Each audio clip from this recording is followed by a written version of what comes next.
Hey, welcome to the Backwoods Gourmet. Today we got in a nice box from Dalstrong Knife Company.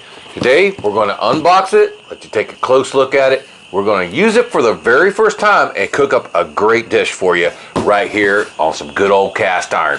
So y'all stay tuned.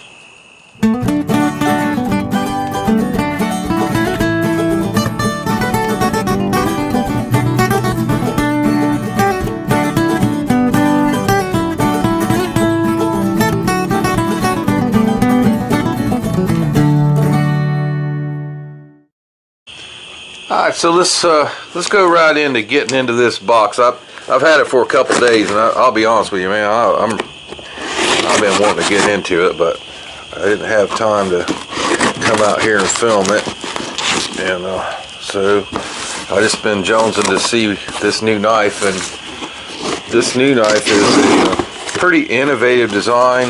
I've never seen a knife quite like it. I picked this. They asked me which knife that I wanted to get. It's got some of those, those air bubbles inside, and the knife's down there. It's a box in a box as usual.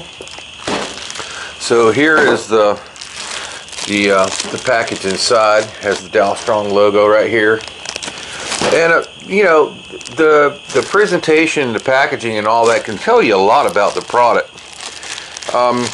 It's no wonder that like 350,000 chefs, professional chefs, have switched over to Dalstrong knives, and including some of your big boys, Michelin star kind of guys, and some of your big barbecue guys too, famous barbecue guys. So let's go ahead and we'll take this outer shrink wrap off of there, and get that off, and let me bring the camera in, and then we'll slide her out of the box. Now that we've got all the protective layers off of it. Okay, so the knife that I selected is the Gladiator series, and this is their vegetable slicing chef knife. And I'm going to go ahead and try to get it out here. I probably got more tape on it somewhere, I don't know. There we go. Very, very well packaged. You see there's an outside sleeve to an inside sleeve. Turn that around for you. You see that's also logoed. They do spend a bit of money on their packaging. So let's see if we can figure out. This last one was a magnet box. This is the same thing. Magnet box. So if you want to maintain that magnet box, you can. Gotta make sure I get that in the picture for you. And the same thing with my Crisix that I'll leave you a card right here. Back to the unboxing of that. They give you a little metal that's to put on your knife bag if you're a professional chef. Did figure out what that was for. Alright, and they give you some info, all that inside. Also some promo codes for your next purchase. And by the way, Dalstrong is also going to offer all you folks watching this video and all you loyal subscribers to the Backwoods Gourmet channel a 10% discount on any of their knives. Just use the promo code Backwoods at checkout for 10% off any Dalstrong knife. Now, I don't want to sound like a commercial, but every time I pull one of these things out, you can tell that there is attention to quality or detail there, and they want these knives to be just as pretty as they are functional. And that's been kind of their mission statement, is to make a good quality knife and make it really outstanding as far as its appearance goes. You don't want to get caught using some old dull junk knife if you're serious about cooking. So I'm going to change the camera angle just a little bit before we take it out of this nice polymer sheath that comes with most of all their knives to protect that blade. So I actually, in one in the house, I leave this in the dish drainer, and that way I have a place to slide my knife into after I'm done washing it, and protects that edge. With a beautiful knife like this, you don't want to just slap it in the drawer, that's for sure. But I like it's a hard polymer case that comes with their knife. there's the sheath. Now I'm going to show you some really cool thing that really intrigued me about this one. I've seen it on the website. See that? It's got these trapezoids cut out in the center. Alright, and these small raised forged edges above and below it. I've never seen another knife like that. And you know, it's just on the right side of the blade. Okay, so most people cut right-handed, but I'm assuming it would work either way. The other side is flat. There, that's just flat. Doesn't have those raised ridges. Okay, so what we're going to do with it is what it was intended for. It's a vegetable slicing knife. Okay, it's made to slice vegetables, and right now we got preparing and getting warmed up and getting everything ready. We're going to make a beautiful, creamy scalloped potatoes with acorn squash tonight in the Dutch oven.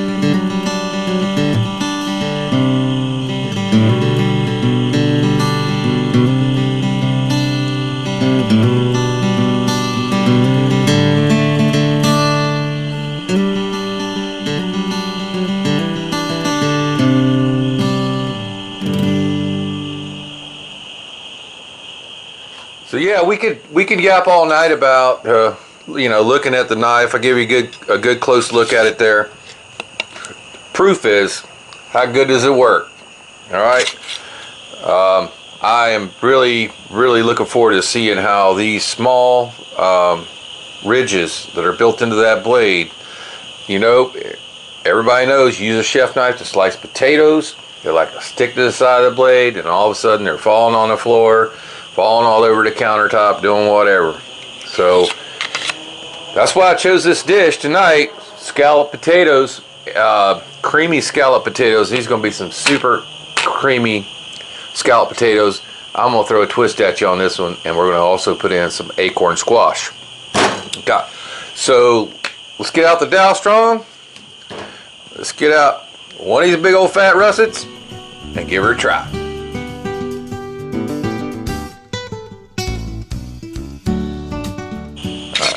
Pull it off. Alright, now I want these things in about 1/8 inch slices, and let's see how it does. Okay, did not stick to the blade, you notice that?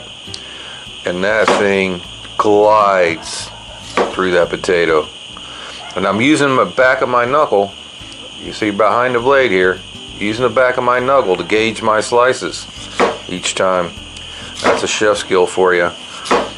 Alright, and it seems that those little ridges that are in behind there, and the fact they can't get suction because of these openings that are cut in the knife, that's another one of the features there. You know, because a lot of times this suction or just, you know, cohesion that holds that slice to your blade makes it kind of a pain. You know, if you use a regular chef knife, it just wants to stack up every time, and it'll start falling off the top of your blade and going everywhere. I have not seen that happen here. I tell you what, though, it would probably be a good idea for me to go get a cut resistant glove on, because that joker is sharp.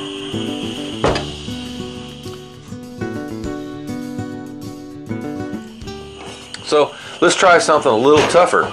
Okay, here's Mr. Acorn Squash. Let's go ahead and take the tip of him off down there. Glides right through. I want to take that stem end off. Now he's going to be a little harder. We'll use a little rocking motion and take advantage of the curve of the bottom of that blade. Take that off. Now I'm going to split him right down the middle, because he's going to have some seeds in there that we're going to have to get out. Alright, but again, did not stick to the side of the knife. So reach down here, I'm going to grab a spoon, and we're just going to scoop all those seeds out, and then we're going to use the knife to take the skin off the side of the acorn squash. So last thing I'm going to do with these acorn squash, I'm going to cut them in half like that, so I got a flat surface, and I'm going to go ahead and slice them just about the same thickness as my potatoes. So if you follow me at any at all, and if you're not, I would invite you right now. Just go ahead and hit that subscribe button, and check out. We got going on almost 400 videos over the past 12 years on YouTube.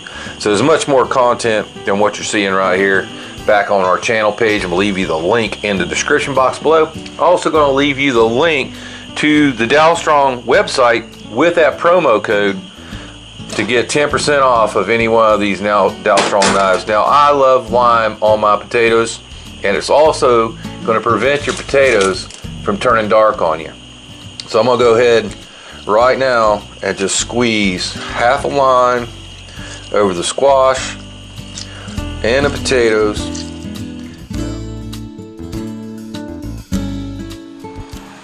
So we're going to need to prep some garlic here. I got a nice clove of garlic. Just going to go ahead and bust a couple of cloves off the side of it. We're not going to leave a lot.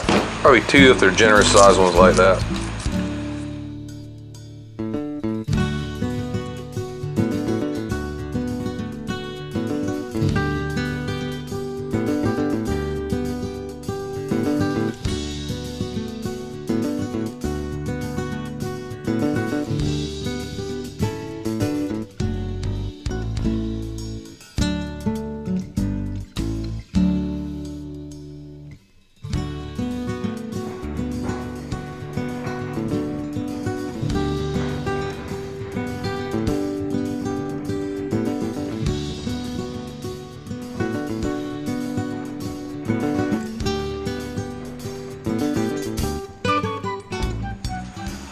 Set our old BSR stew pot on to make this sauce.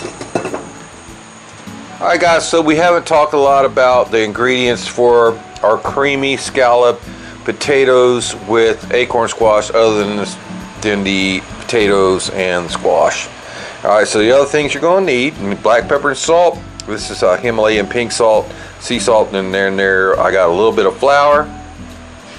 Over here in this bowl still I have half the lime. We used half of that to do the potatoes, and the blanch we got that clove of garlic which we just minced. All right, and then we got some Seminole Swamp seasoning. All right, then we got a few other things we're going to bring in on their own. I thought I'd try some salted butter on this. I don't know quite much salt it is, so I'm going to go easy on the salt over here till we figure out how much that was.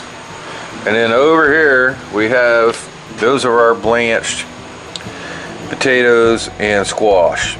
So we're getting ready to make a sauce, and we're going to combine them together and get them in that Dutch oven.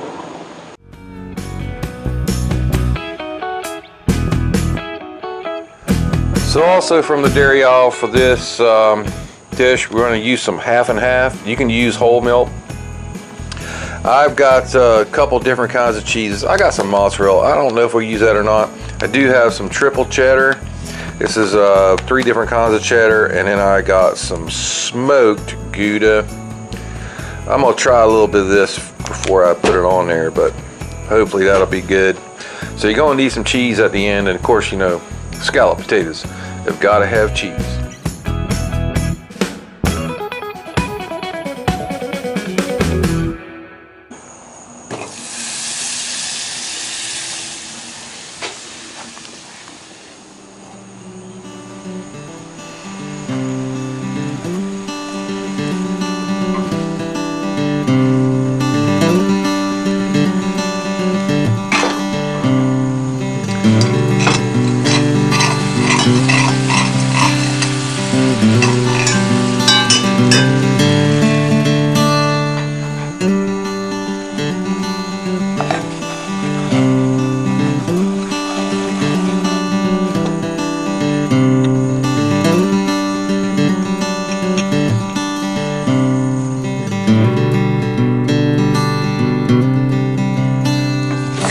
So I'm going to slowly start adding my half and half.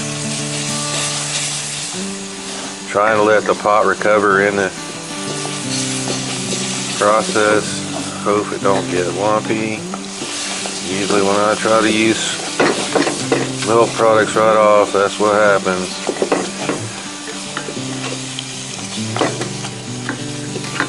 Probably should have used some water. I did put some more heat up under it. Alright, so that looks pretty nice and smooth. That actually came together pretty good. I don't know that we're going to need all that, so I might reserve some of this for a future cook as a base for something else. Well, we'll let it come back up to the simmer, and we'll adjust the mouse, and then we're going to add some cheese. Alright, so I just sampled that off the back of the spoon. It needs a little more salt. I think it could use also a little more pepper. I'm going to give it another good little pinch. Now we're going to dump in some cheese. I'm going to give this about a cup of cheese. And we got it on kind of a low fire, and I'm gonna let that just kind of gently melt down in there. Alright, pull that in. That should be just about right. As soon as that comes back up to the simmer, we're gonna assemble this thing and get her in a Dutch oven. So the sauce is done. What I'm gonna do in my mixing bowl over there that we pulled out the blanched potatoes with the acorn squash slices. Take all that sauce with the cheese, butter and seasoning, and we're just going to try to like fold this all together. Okay. Alright, you know those potatoes are cut flat, so this is why I like to try to do this in a bowl versus just dumping it all in the Dutch oven.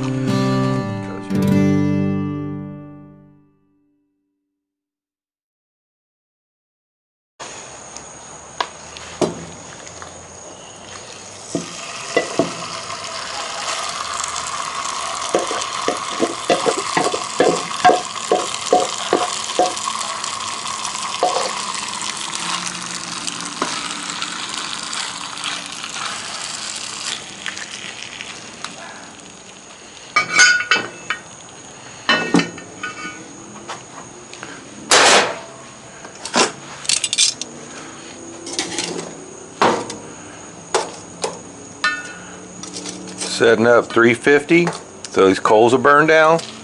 So like I said a bunch of times before on this channel, when the coals are burned down, don't matter about the coal counting, just start laying a continuous ring of what you got left all the way around whatever oven it is you're using. And obviously smaller oven you're using, the less are going to fit.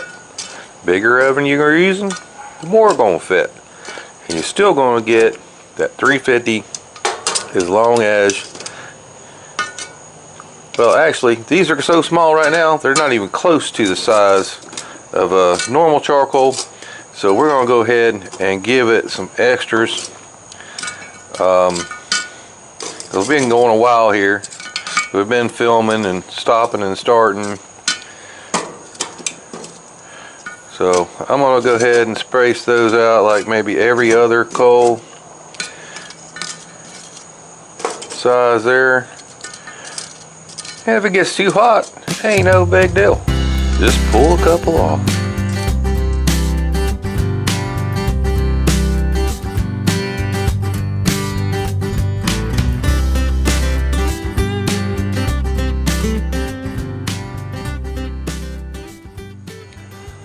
So what was my overall impression, the first use of the Dalstrong vegetable slicer knife? I thought it worked perfect. It's actually worked better than any other knife that I've ever used for slicing veg. It really has. And cleaned up really nice. It's a really pretty knife. It's light. The blade is tapered from the tang all the way to the tip. All the Dalstrong knives that I've seen so far are full, what they call a full tang knife, and that means that blade continues all the way through the handle. It's not just embedded into the handle. It's a full tang knife. The attention to detail and the finish is impeccable. Okay, I mean, they do spend some time on these knives. They're beautiful. I really love this one. So here's the big news. The big news is that on our next video, Dalstrong, we're going to be, well, let me give you a little background first. On the next video, we're going to be dedicating our new outdoor kitchen and studio that we give you a few sneak peeks on over the past couple of months. It's taken us about 3 months to complete it. It's finally complete. So our next video, if you're watching this later, I'll leave you a card right up over here somewhere, or over there, or somewhere up here at the top. Alright, I'm going to leave you a card up there so you can go see that video, but we're going to actually, one of the giveaways we're going to do is going to be for this Dalstrong knife right here. Not this actual one, but one just like it. Okay, because this is mine, I ain't getting back. Alright. So, make sure you hit that subscribe button, make sure your notifications are turned on so you don't miss that video. We're going to be, you know, Dalstrong will have a few little things they'll want you to do to qualify to be in the running for one of these knives. They are not, this is not no Walmart knife, all right, okay? It's got some value to it, so it's going to be a great giveaway.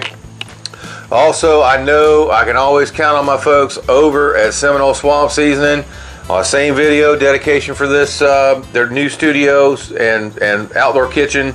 Going to be giving away some Seminole Swamp Season, maybe several of them, because I've been really busy and I haven't been able to give away a lot of the Seminole Swamp Season lately.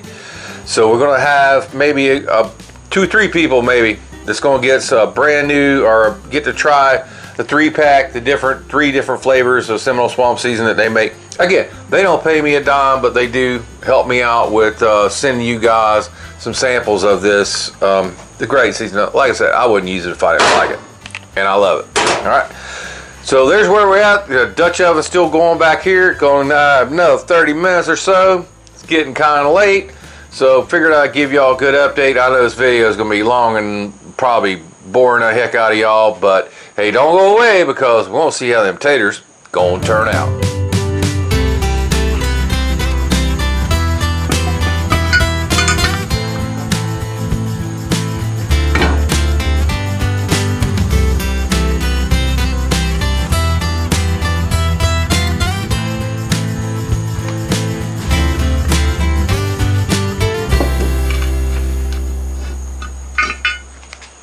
Alright guys, it's been about 40 minutes and it's looking pretty awesome already.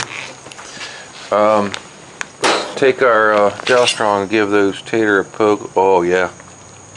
Okay, getting really nice and tender. So go ahead and top it off with the same cheese that we used in the sauce. With some, just a triple cheddar, white, and 2 different kinds of yellow cheddar. I tried this before, it's really good. They also have one called 4-State blend that's really good also. This is Kraft.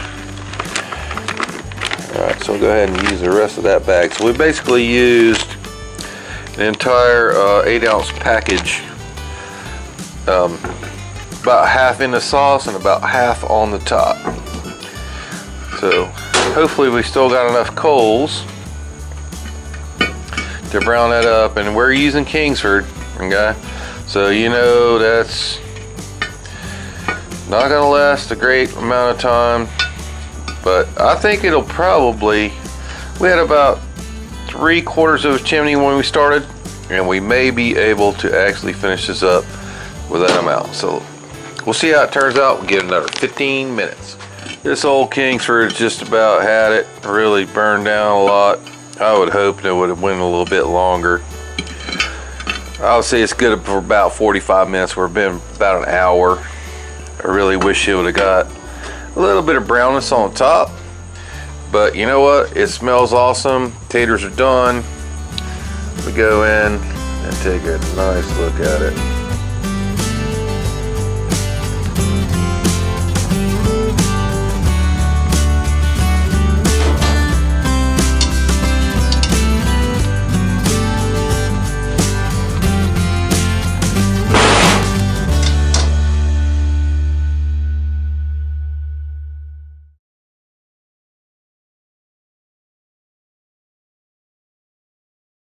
Let's go in and get us a plate out of this creamy Dutch oven scalloped potatoes. Well, guys, smells really freaking awesome. I'll tell you that right now.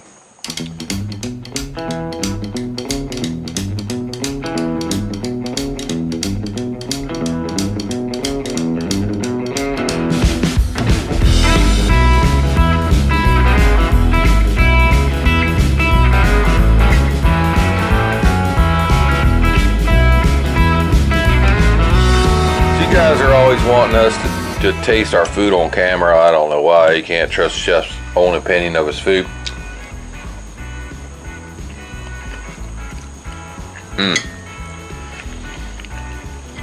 That is super good.